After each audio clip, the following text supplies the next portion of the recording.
चाहन्छु।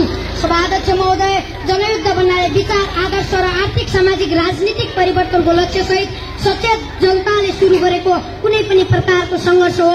नेपालमा जनयुद्ध भन्नाले 250 वर्षसम्म विद्यमान एकात्मक साम्राज्यवादी सामन्ती सत्ताको अन्त्य गर्दै देशभित्रको आर्थिक, सामाजिक, राजनीतिक र मानवीय जीवनशैलीको युगान्तकारी परिवर्तन सम्भव तुल्याएको नेपाली जनता मार्फत सुरु गरिएको क्रान्ति हो।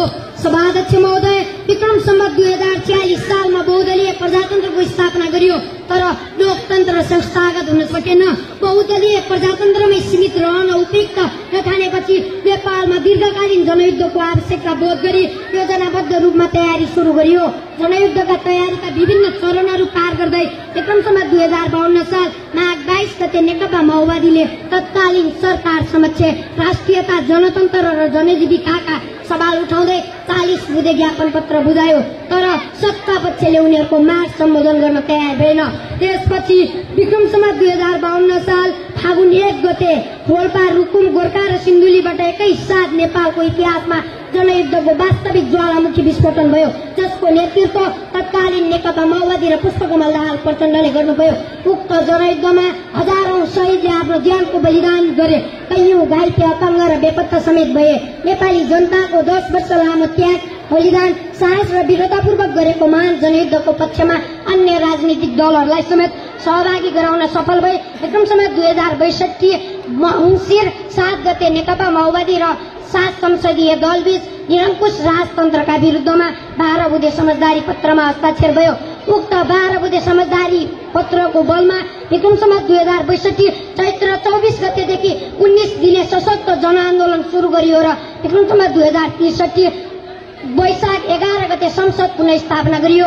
विक्रम सम्वत 2065 जेठ 15 गते नेपालमा नेकपा माओवादी नेतृत्वको सरकार मार्फत औपचारिक रूपमा गणतन्त्र स्थापना भई निरङ्कुश राजतन्त्रको अन्त्य भयो। सभाध्यक्ष महोदय, संविधान सभाबाट निर्मित नेपालको संविधान 2072 संघीयता, गणतन्त्र, समावेशी लोकतन्त्र, धर्मनिरपेक्षता र समानुपातिक व्यवस्था महान जनयुद्धका प्रमुख उपलब्धिहरू हुन्। समाजमा विद्यमान शोषण र उत्पीडनका विरुद्धमा नयाँ जागरण पैदा भयो। सामाजिक, सांस्कृतिक मूल्य मान्यतामा नयाँपन आयो।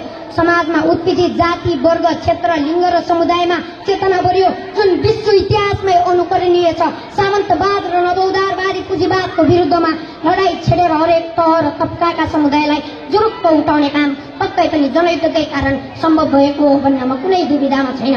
सभाध्यक्ष महोदय, नेपालमा जनयुद्ध अघिको 250 वर्षसम्मको विद्यमान निरङ्कुश राज्य सत्ताले नेपाली जनतालाई दास र नोकर बनाइरहेको थियो, आधारभूत आवश्यकताबाट वञ्चित गराइरहेको थियो। राज्यका हरेक नेतृत्व क्षेत्रमा र निर्णायक क्षेत्रमा एक छत्र परिवारवाद कायम थियो।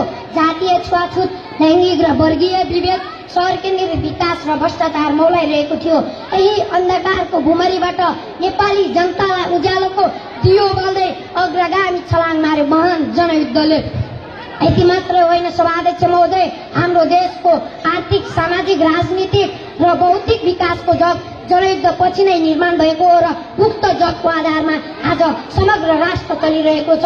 महान जनयुद्धकै संघर्ष र बलिदानीका कारण आज सिंहदरबारको अधिकार गाउँ गाउँमा पुगेको छ। सभाध्यक्ष महोदय, संविधानमै आरक्षणको व्यवस्था गरी समाजमा उत्पीडित जाति, वर्ग, क्षेत्र, लिङ्ग र समुदायलाई माथि उठाउनु महान जनयुद्धको महत्त्वपूर्ण उपलब्धि हो। यसको सामाजिक, सांस्कृतिक रूपान्तरण मानव अधिकारको प्रतिबद्धता सहित मौलिक हक र सामाजिक न्यायको प्रत्याभूति भएको छ। राज्य सत्तामा आम नेपाली जनताका छोराछोरीहरूको सहभागिता हुन पाउने सुनौलो अवसर प्राप्त भयो। राष्ट्रको सर्वोच्च संस्था, प्रधान न्यायाधीश, सभामुख, राष्ट्रपति, मुख्य सचिव जस्ता पदमा महिलाहरू पुगिसकेका छन्। यी त केवल प्रतिनिधि घटना र उदाहरण मात्र हुन्। सभाध्यक्ष महोदय, यस्ता कैयौं दीर्घकालीन युगान्तकारी परिवर्तनहरू पक्कै पनि जनयुद्धकै कारण सम्भव भएका हुन्। सभाध्यक्ष महोदय, अन्ततः जनयुद्ध मार्फत प्राप्त उपलब्धिलाई संस्थागत गर्नु आजको प्रमुख आवश्यकता रहेको छ। हजारौं शहीद, घाइते, अपाङ्ग र वीर नेपालीहरूको सपना साकार पार्नको लागि गम्भीर समीक्षा गर्दै देशको आर्थिक, सामाजिक, राजनीतिक र मानवीय जीवनशैलीको युगान्तकारी परिवर्तन सुदृढीकरण गर्न समन्वय र सहकार्य गर्दै एकताबद्ध र प्रतिबद्ध हुनुपर्छ भन्दै मेरा 2-4 शब्द यही अन्त्य गर्छु। हस्त, धन्यवाद, नमस्कार।